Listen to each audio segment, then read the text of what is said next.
On this week's episode of Ears to Hear, we're going to be talking about something that has been in the news this past week and every week, the economy. Whether we are talking about wages or inflation or the stock market, we can look in God's Word and see principles about such things and how we as Christians should look at such things. Thank you for joining us this week.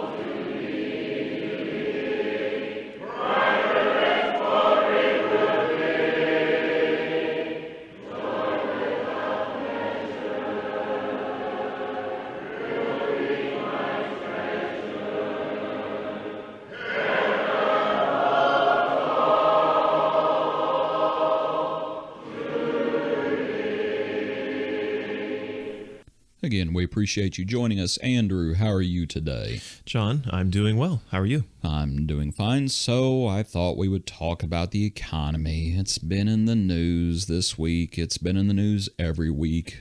Of course. It's always in the news. But one of the, some of the catchwords that everyone wants to talk about right now with the economy is inflation. Right. And just, the prices of everything are going up. People are probably wondering, wait a minute, I thought this was a Bible-based podcast. Why are we talking about the economy?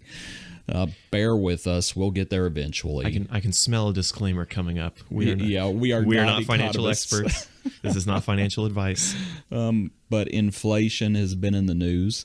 It's died down a little bit, but wages were in the news. Yep. There for quite a while because, and to some extent, it still is, because employers are having trouble getting employees and retaining employees.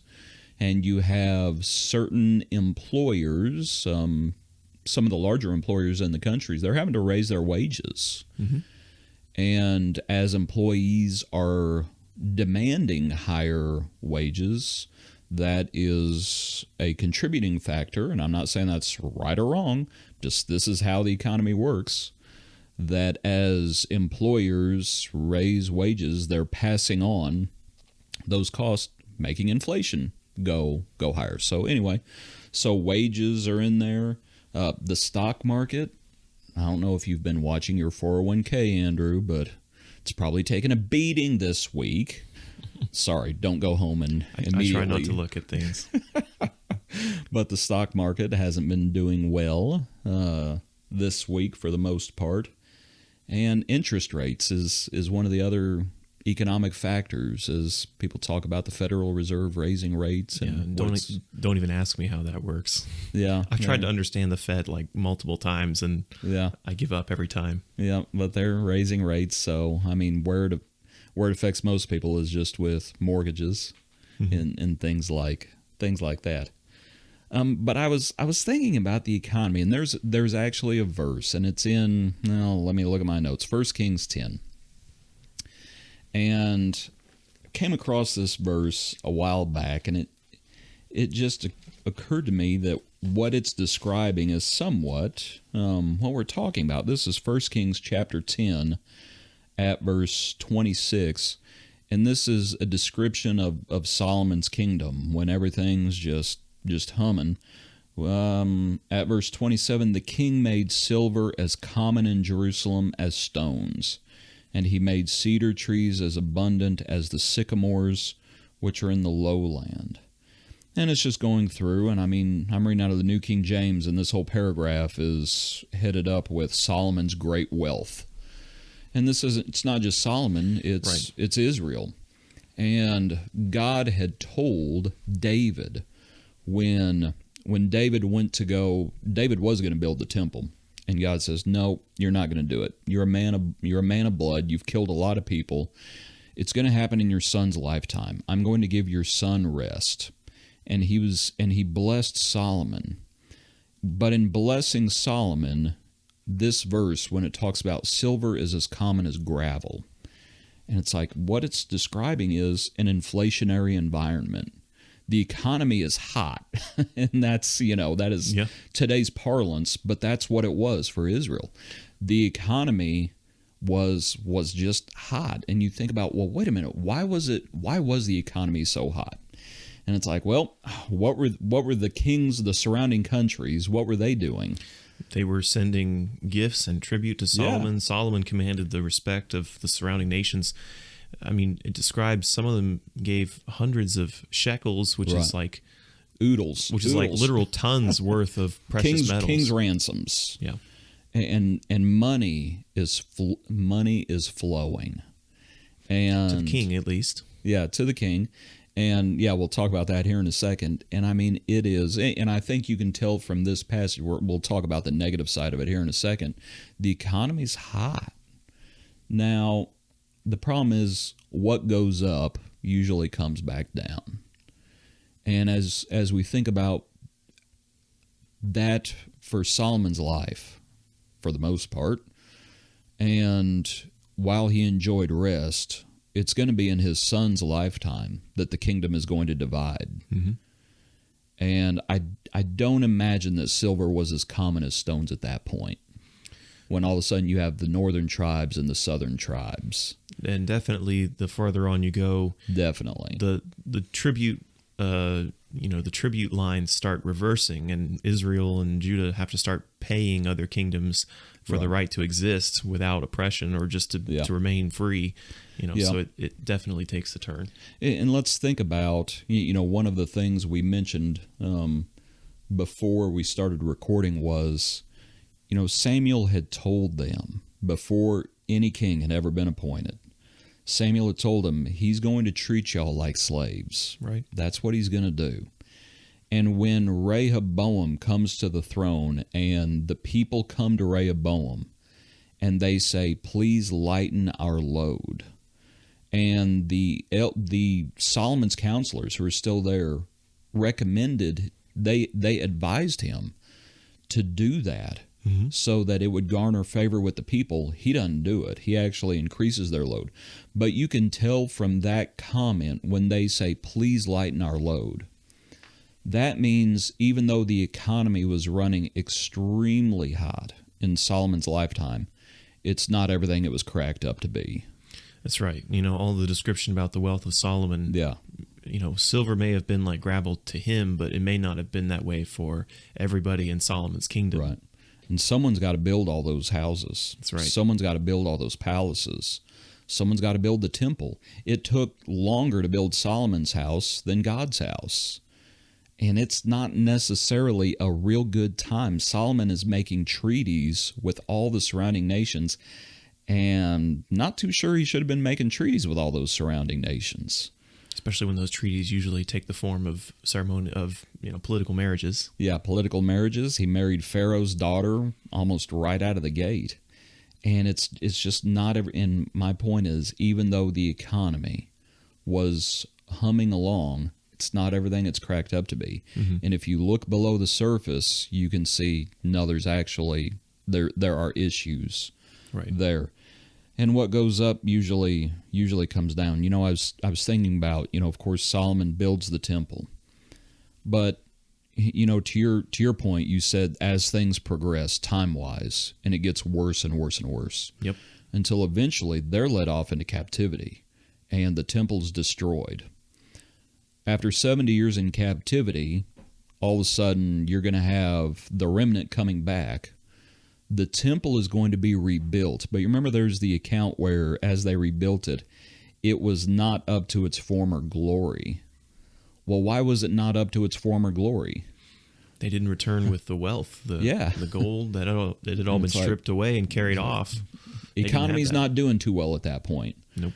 Because frankly, you're not even your own country. You were there. They were there when they came back. It was by the mercy of the foreign king at that point. Mm-hmm. They were allowed to come back. But he tells them not to weep. When they start to weep at the state of the temple, he tells them not to weep. And I think there is a good lesson there, just in that, we don't grade the the measure of our lives or the worth of our lives by how well we're doing financially. Right. And if we're serving God and focused on serving God, we ought not to weep when something's not as lavish as we'd like it to be. In Solomon's, with Solomon's and his life, the economy may have been doing wonderful. His spirituality was going, as his wealth increased, his spirituality decreased. And there's the lesson, that his heart was turning away from God with each one of those marriages. As he married those foreign women, and it specifically says the foreign women turned his heart away from the Lord. And so to your point, and it's a good point, don't hang your hat on the economy, and do not count on riches. And so let's think about that a little bit more. Another passage along these lines is in Proverbs. Wanted to go to Proverbs 23 at verse 5, where it talks about, and it's just one of the many proverbs about money, but it's, will you set your eyes on that which is not, for riches certainly make themselves wings. They fly away like an eagle toward heaven. And that riches are fleeting. And, I mentioned the stock market. And, we've in school when we learned about the stock market crash of 1927, and you have bankers who are throwing themselves out of windows to their death. And it's like, they trusted in riches. And you lose everything, and it's like riches come and go. And as that verse just says, they certainly make themselves wings, and Solomon knew that. And it's like, they come, but they go too. And that's just the reality of the situation. So, and that's one reason you cannot trust in them. Right. What were some? I know you had quite a few verses in Proverbs. Should we touch on them now, or should we come back to them? I'd kind of breeze through a list in preparation. I just found it interesting in that there are many, many verses in Scripture that warn about the dangers of trusting in wealth or loving money or trusting in riches. But there's also several verses that I would say paint the acquisition and the care of one's money in a favorable light. Especially in Proverbs, there's a lot of passages that talk about being prudent or working and saving. So maybe we'll look at a couple of those. I didn't write all of them down. Did you have the notes on which ones those were? I had let's see, a few. One is, there were a couple in Proverbs 13. Yeah, there's quite a few in Proverbs 13. So let's flip over there. And it's pretty much right at, verse, and we'll just look at a few of them. This is chapter 13 of verse 4. The soul of a lazy man desires and has nothing, but the soul of the diligent shall be made rich. There's something to be said about work. And one of the verses that came to my mind as you were talking, in Thessalonians, where it talks about, and it's warning against the same thing, but it's also encouraging for us to work when it talks about it. And I don't have to. This is 1 Thessalonians 4 at verse 10, verse 10 and 11, that you aspire to lead a quiet life, to mind your own business, and to work with your own hands as we commanded you, that you may walk properly towards those who are outside, and that you may lack nothing. Mm-hmm. And it's like, you work with your own hands to take care of your own needs and to share with others. That's what this proverb is all about. The soul of a lazy man, he desires, but what does he have? You got nothing. You got nothing but wishes. And that's the lazy man. And I think I do think that's one, not to get too political about this, Andrew. When the government incentivizes not working, I think that's problematic. That it's good to work. It's good to work, and the soul of a lazy man desires and has nothing, but the soul of the diligent. There's something good about work. let us aspire to lead a quiet life, to mind our own business. Sure. And just to add some balance maybe to that. Oh, what does that mean? Just to add a little balance. Nothing wrong too with, those who do have genuine need and can't Sure. Can't work in the same way that those Yeah, who the are Thessalonians that you share with those who have need. Right. There are those who have needs. Right. The Bible talks about not being lazy, but it does not demonize poverty or demonize True. People True. who have struggles. True. Some other verses in Proverbs 13 that talk about wealth that I found in verse 11, wealth gained hastily will dwindle, but whoever gathers little by little will increase it.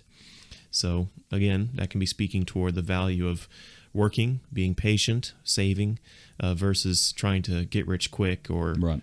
strike it rich with Bitcoin, baby. That's right. You gotta Going get for in while the market's Dogecoin. hot.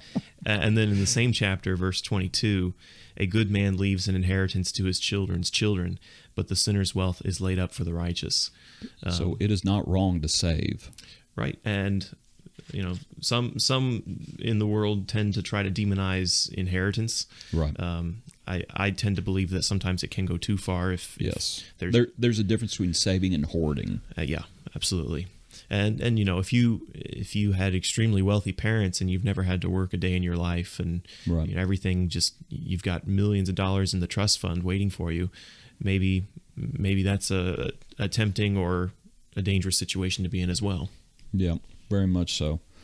Let's see. Are there any other verses in this chapter that we wanted to look at? There was one more that I thought was kind of weird. I didn't know if I want to bring it up. Verse 7, one pretends to be rich, yet he has nothing. Another pretends to be poor, yet has great wealth. And I can understand the first bit. There's a lot of posers in the world. There's a lot of people who try to have the appearance of being rich to influence people or to trick people. But I was trying to pull some meaning out of one who pretends to be poor yet has great wealth, and I guess one thing I can think of is, just we don't pursue wealth to flaunt. We don't pursue wealth to showcase what we have or what we can gain. So, if our wealth is motivated by appearances, then it's definitely not. Yeah, there's. Not good gain. I was looking up. You're reading out of ESV or New American Standard? That was the ESV. ESV, New King James is just, there is one who makes himself rich yet has nothing. But you use the word, the ESV is pretend. Translates it as he pretends to be rich yet has nothing. He pretends to be rich. And another pretends to be poor. Which, I was just seeing if I could find anything in that word. Just because the New King James doesn't give the idea of King James in it. I was just trying to find if there's something in the word that it... Because I always thought it was the idea of those who trust in riches. Yeah. They don't have anything. You can be wealthy, but be spiritually bankrupt. Yeah, to think about the rich man and Lazarus, which one was more wealthy? Well, it depends on how you define wealth. Right. Anyway, let's see here in verse 11. Wealth gained by dishonesty will be diminished. Oh, that certainly may apply. And there's, of course, umpteen bajillion proverbs about riches, and we're not going to go through and read each one. Verse 23, much food is, this is another one that is pro-work. Much food is in the fallow ground of the poor, and for lack of justice there is waste. Just that picture of much food is in the fallow ground of the poor. Again, that work is a good thing. Yeah. One of the verses that I wanted to read is in Colossians. And in that conversation about wages, and go and give your take, Andrew. You lean more, talk about the wage problem. So I tend to lean more sympathetically toward the needs of people, and the fact that you see a lot of growth in the economy, but you don't see a comparative growth in people's wages. If ExxonMobil increased their profits 12%, everyone who works for them isn't getting a 12% bonus that year. That's just how economies tend to work. The way we structure wages in this country prioritizes shareholder profits instead of return back to the workers. But anyway, that's getting kind of into the weeds of it. Out of curiosity, do you know what the federal minimum wage is? And it's something like in the sevens. Is it really that little? The federal. Federal I could be wrong about that, but it's something like that. Yeah, and I was trying to think, and I guess I could Google it real quick. But anyway, how long it has stayed like that? Sure, and how much profits and GDP has increased in that time. Right. How much the value of the dollar has changed in that time, but still the bottom floor has not budged. And there is something of a reckoning going on right now. Yeah. And actually, those who write about it, and and they talk about the Great Resignation that's happening, and it has very much become an employee's market, and they are demanding higher wages, and they're demanding higher wages.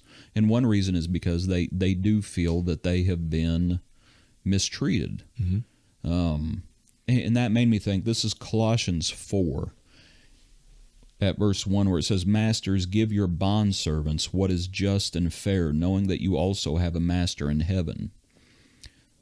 As there are a multitude of verses, we've only looked at a few, that talk about, being content with your wages. There are, godliness with contentment is great gain. When the soldiers come to John the Baptist, that's the content with your wages comment. Mm-hmm. And you have a multitude of verses about that. And we understand that. But there are also commands given to masters. Mm-hmm. And employers need to take those things to heart. It's like you have a responsibility to take care, to whatever degree, of this person who is serving you. And, back then, biblically, it was masters and servants. And you didn't have many choices in that relationship. But now, since we're talking about bosses and employees, and we have more choices. And if bosses mistreat their employees, whoa, what a surprise. What do you think's going to happen? If you have a bad employer, and then they're sitting here with their palms up and they say, I don't understand why I can't get employees. Mm-hmm. Well, are you taking care of your employees? If you're not, and frankly, the employer may think they are, but the employee may not agree. And from the employee's perspective, they are this verse comes to mind. Yeah. That if they're being mistreated, then that's a problem. There's something else too that I thought of, because when you talk about raising wages or the fact that maybe it's proposed that people should earn more, that the minimum wage should be higher, and you hear a lot of pushback on that, and people go, no, they shouldn't raise it, they shouldn't force employers to pay people more. And when I hear complaints about that, it just reminds me of the parable that Jesus told about the workers who all joined the field at different times of the day. Right. But then at the end of the day, even if one had worked 1 hour, he got paid the same amount as one who didn't work as long. And I understand the point of the parable Jesus was making was that, the reward of the kingdom is the same to everybody who receives this message, to everybody who becomes a part of God's kingdom. You're not going to be rewarded because you got there first. Jews and Gentiles were going to get the same reward. That's right. But it just also kind of makes you think about, hey, why would you begrudge if somebody could be given perhaps more than you were given? Right. I've heard the same thing thrown around about debt forgiveness.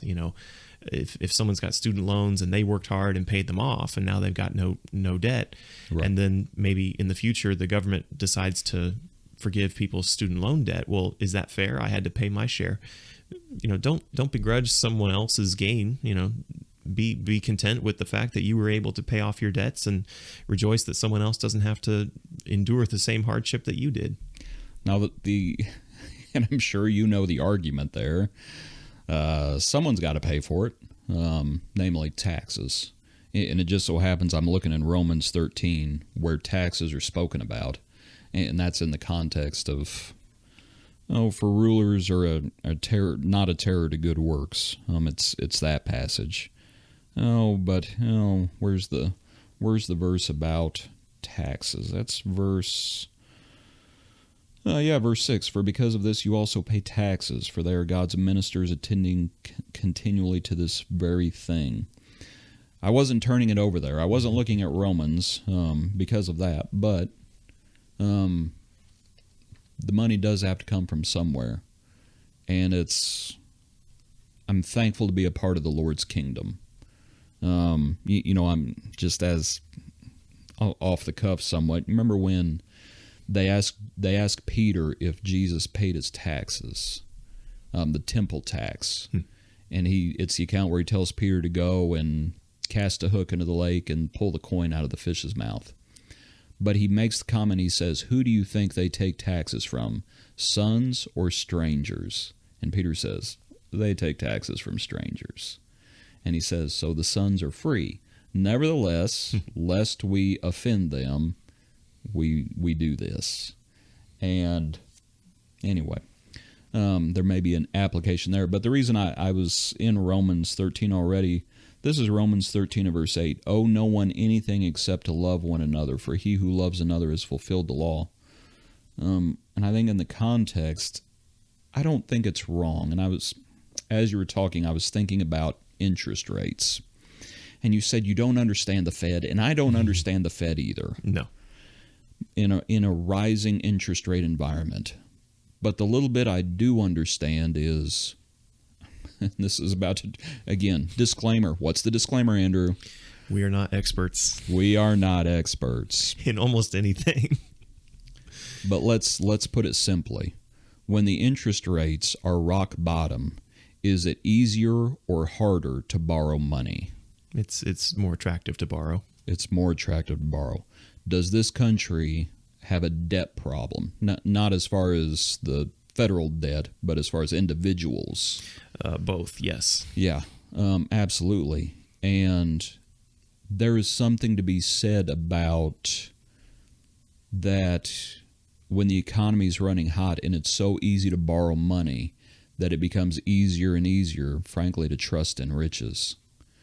And this verse, it just came to my mind. Owe no one anything except to love another. I don't think it's wrong to have a mortgage. That's for a whole nother discussion. I hope not. But this idea that, there are things involving money that we should be aware of, and the economy helps us, kind of points to that. Different verses point to it. Okay, Matthew chapter 6. I thought we'd close out the podcast. Matthew chapter 6 is, of course, one of the primary passages. This is Matthew 6, verse 19. And it's, "Do not lay up for yourselves treasures on earth, where moth and rust destroy and where thieves break in and steal. But lay up for yourselves treasures in heaven, where neither moth nor rust destroys, and where thieves do not break in and steal. For where your treasure is, there your heart will be also." Verse 24, "No one can serve two masters, for either he will hate the one and love the other, or else he will be loyal to the one and despise the other. You cannot serve God and mammon." And the question that I had was, why can you not serve both? Why can you not love God and money? Frankly, I mean, he says it's impossible, but rather than just, because he said it, why? Why can you not do both? Right. And I thought about that, and when I look at that question, I think it comes down to trust. And I think trust in one displaces trust in the other. And by trust, I mean that's your guarantee. That's the thing you hang your hat on. So if your trust is in God, then you understand that money is it's not the end all. It's not important. So if you gain it or lose it, your life's not over, and your existence isn't defined by that. Whereas if you trust in the money, then, what's important is getting money, and you start to have faith in your source of income, which for most people is their own work. And I think that leads people to be proud in their own accomplishments and to start thinking that they're the ones who are the crafters of their destiny, or they're the ones who are forging their outcome in life. So, there are different elements of that I wanted to look at, but I wonder if that's not more the problem. money is just a thing. It's just an object. Money is not inherently sinful. Right. The problem is that you're actually trusting in yourself. And that's the problem. And money, there are different issues. There are different issues with it. One is, like we've said, money is fleeting. But if at the absolute latest date you will die with nothing. Mm-hmm. I mean, you may be fabulously wealthy, like Solomon, your whole life. But when you die, at that point, you are in Job's territory. Naked I came from my mother's womb, and you have nothing. You're not, if you're depending on money, right? If this is about loving and serving money, when you die, it's going to somebody else. It's going to someone else. It's not yours. So I think that's one of the problems with it. Mm-hmm. It's not eternal. So we're dealing with two different, I don't know if you want to say systems or what. Are you going to serve the eternal or are you going to serve the temporary? Well, it's not eternal and it's not saving too. And I think that's another key element of it is no one is ever saved by the wealth they accumulate in life. Right. Nobody in leaving an inheritance to their children, even a generous inheritance, can save their children. Right. So it's what are you putting your trust in, as in what are you entrusting your soul in? I think 1 Timothy 6 also talks about that, where he's speaking to, it's the passage where he says the love of money is a root of all kinds of evil. Right. And sometimes people hastily quote that passage to say, oh, money's evil. Right. That's not what it says. But later on, he also speaks to those who are rich. Right. He says in verse 17, as for the rich in this present age, charge them not to be haughty, nor to set their hopes on the uncertainty of riches, but on God, who richly provides us with everything to enjoy. They are to do good, to be rich in good works, to be generous and ready to share, thus storing up treasure for themselves as a good foundation for the future, so that they may take hold of that which is truly life. That idea of ready to share. Mm-hmm. If you trust in riches and you love money, then sharing is a risk. Then sharing is a risk. And all of a sudden, you and God are on two different, you're going the opposite directions. Right. I mean, the Lord calls on us to be generous, and loving money does just the opposite. So that's one you just cannot do both. Right. You just cannot do it. In my notes, I also put support. If you love money, what are you going to support?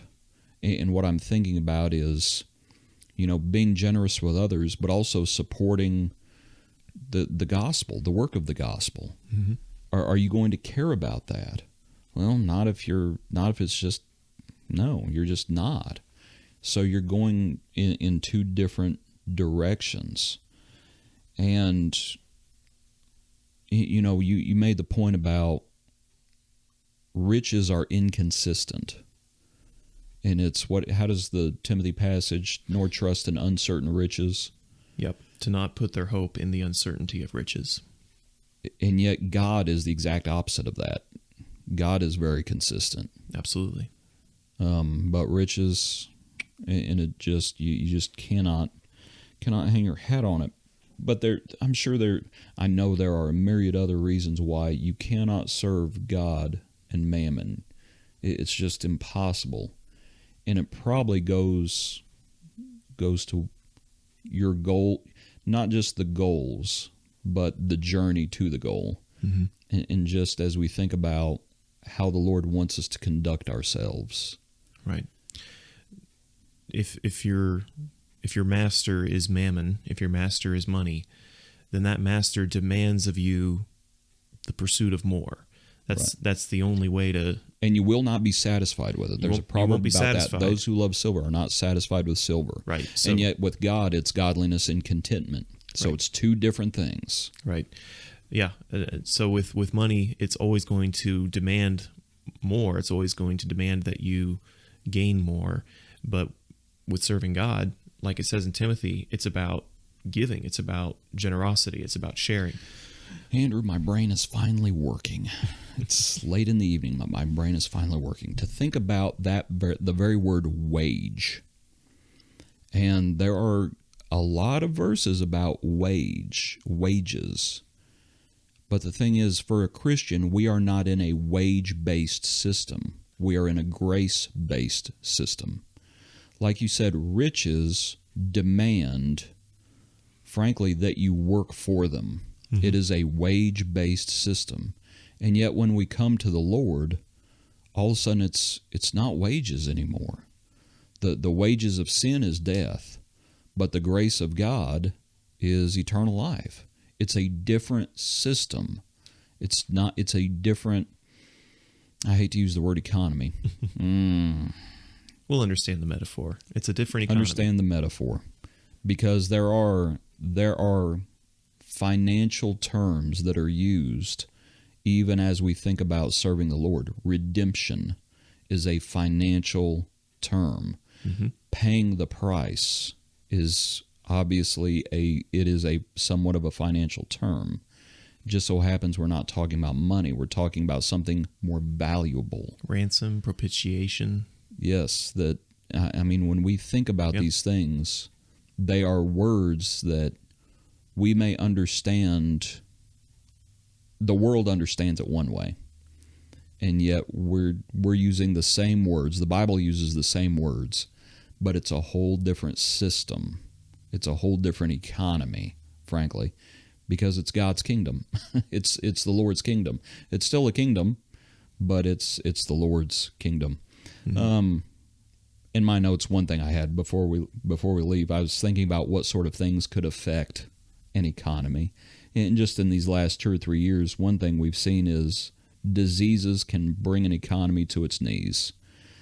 Who would have thought, and we may have touched on this before, I remember when COVID was first hitting and all of a sudden we could not get toilet paper. And all of a sudden you realize how quickly the America can become closer and closer to nothing against third world countries. So how closely we can become a third world country. I mean, how quickly our economy could just be in shambles. And it can happen. And when we think about the Lord ruling in the kingdoms of men, when the Lord says it's time for a kingdom to come to an end, it doesn't take long. Not saying that the Lord is behind COVID. That's not my point. My point is just economies are fragile, and that diseases can affect an economy. In my list, I also have war.